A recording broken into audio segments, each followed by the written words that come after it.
Новоназначенный директор заповедника Херсонес-Таврический протоиерей Сергей Халюта официально сложил свои полномочия. Священник был назначен директором национального заповедника решением губернатора Севастополя Сергея Миняйла на прошлой неделе.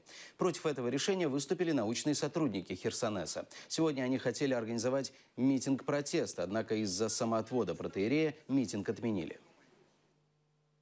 Скандал действительно разгорелся большой и дошел до Москвы, и поэтому сегодня Севастополь, в частности, музей-заповедник Херсонес-Таврический, посетил министр культуры Российской Федерации Владимир Мединский.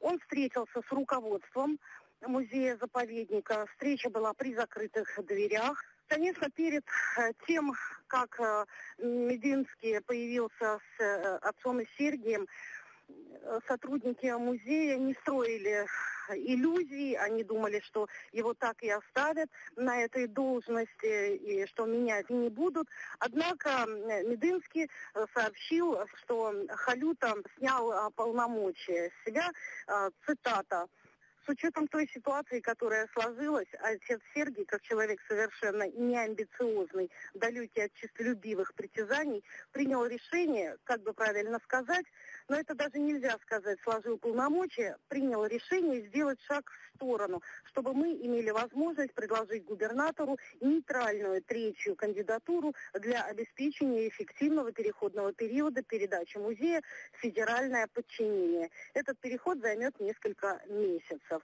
сказал Мединский. После этого собравшиеся сотрудники музея-заповедника зааплодировали, и поблагодарили его за столь мудрое решение.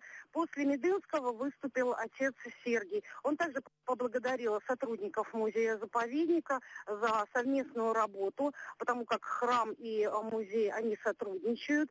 Сказал, что очень ему и помогли, и в то же время он сделал для себя выводы и решил снять свою кандидатуру и заниматься уже непосредственно своей работой, своими обязанностями.